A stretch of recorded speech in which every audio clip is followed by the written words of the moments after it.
नमस्कार, मैं डॉक्टर मुकुल खंडेलवाल आज आप लोगों को नागार्जुन का काव्य परिचय बता रही हूँ। नागार्जुन का वास्तविक नाम जो था वो वैद्यनाथ मिश्र था। यात्री उनका पुराना उपनाम था। इनका जन्म सन 1911 में दरभंगा जिले के मधुबनी गांव में हुआ था। ये संस्कृत, पाली, मैथिली और हिंदी के बड़े धुरंधर जानकार थे और हिंदी के समान ही संस्कृत और पाली में काव्य रचना करते रहे। राहुल शांकृत्यायन के संपर्क से बौद्ध दर्शन और साम्यवाद की ओर इनका झुकाव हुआ। लेखन पर निर्भर करते रहे और आजीविका के लिए कलकत्ता, काशी, दिल्ली और प्रयाग के चक्कर काटते रहे। निराला की भांति ये भी प्रकाशकों के शोषण के शिकार रहे हैं। इनके दो काव्य संकलन जो ज़्यादा प्रसिद्ध है उनके बारे में बता रही हूँ और बहुत सारी रचनाएं हैं जो अप्रकाशित ही रह गई हैं।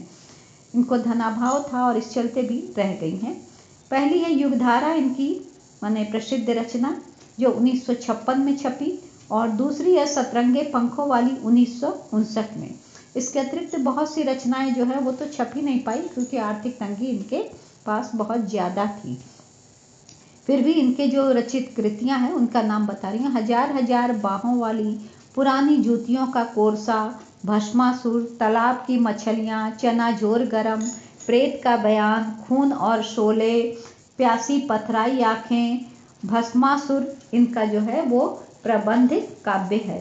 तुमने कहा था ये भी इनकी कृति है। इसके अतिरिक्त मैथिल में जो है इन्होंने लिखा है चित्रा पत्रहीन नग्नगाछ, संस्कृत में धर्मालोक शतकम, देश दशकम, कृषक दशकम, श्रमिक दशकम और हिंदी में उपन्यास भी लिखे हैं जो निम्न मध्यवर्गीय के यथार्थ जीवन को अंकित करते हैं। इनमें है रतिनाथ की चाची, बलचनमा, नई पौध, बाबा पटेसर नाथ, वरुण के बेटे इत्यादि। इसके अतिरिक्त भी और भी बहुत सारी रचनाएं की हैं। कुछ अनुवाद कार्य भी किया है जैसे मेघदूत और गीत गोविंद का हिंदी अनुवाद इन्होंने किया है। साम्यवाद की मान्यताओं के अनुकूल अपनी जीवन दृष्टि बनाकर काव्य में प्रगतिवाद की पुष्टि करने वालों में नागार्जुन जो है वो अग्रणी है। अपने जीवन के दुख के क्षणों का, आर्थिक तंगी का वर्णन करते हुए वे लिखते हैं, दीनहीन अपठित किसी कृषक कुल में आ रहा हूँ पीता अभाव का आसव ठेठ बचपन से। आगे फिर वो लिखते हैं, मेरा क्षुद्र व्यक्तित्व रुद्ध है, सीमित है, आटा दाल नमक लकड़ी के जुगाड़ में, पत्नी और पुत्र में, सेठ के हुक्म में, कलम ही मेरा हल है, कुदाल है, बहुत बुरा हाल है। पर जीवन के दुख से वो घबराए नहीं, निराशावादी नहीं बने, बल्कि वो संघर्ष प्रिय रहे और अपने हौसले को बुलंद करते हुए साहित्य रचना करते रहे।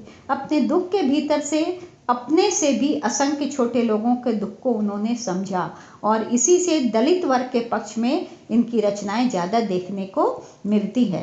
और वास्तविकता कवि की इसी बात में है कि सच्चा कवि वही है जो सिर्फ अपने दुख के का ही वर्णन नहीं करे, बल्कि धरती पर और जो गरीब लोग हैं उन सबके दुखों का माने उसका व्यापक वर्णन उसके काव्य में हो।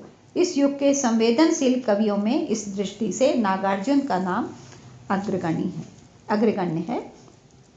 समसामयिक समस्याओं को और देश की वर्तमान स्थिति पर इन्होंने काफ़ी कुछ लिखा है। ये अकेले व्यक्ति हैं जो कांग्रेस सरकार की दुर्बलताओं को निर्भीकता से चित्रित करते रहे और जेल भी भुगत आए। महात्मा गांधी की हत्या में संप्रदायवाद और फासिस्टवाद और गृह मंत्री की असावधानी की गंध इन्हें मिली और यह बात उन्होंने डंके की चोट पर कही।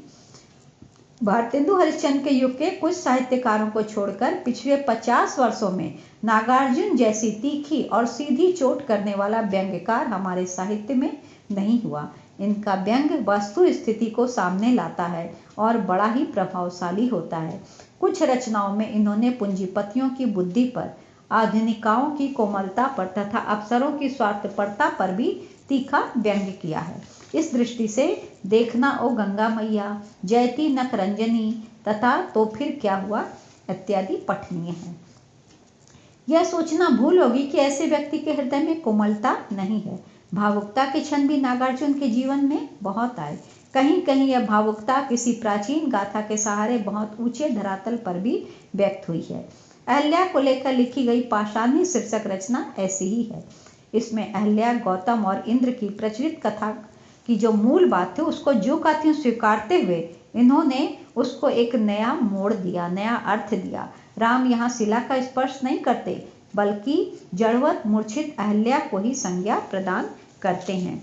इसी प्रकार गांव की धूली, दरिद्रता में पनपती मानवता तथा शिशुओं की भोली मुस्कान को देखकर इनका हृदय कहीं गहरे अनुराग से भर उठता है तो कहीं एकदम द्रवीभूत हो जाता है, कहीं विस्मय में डूब जाता है।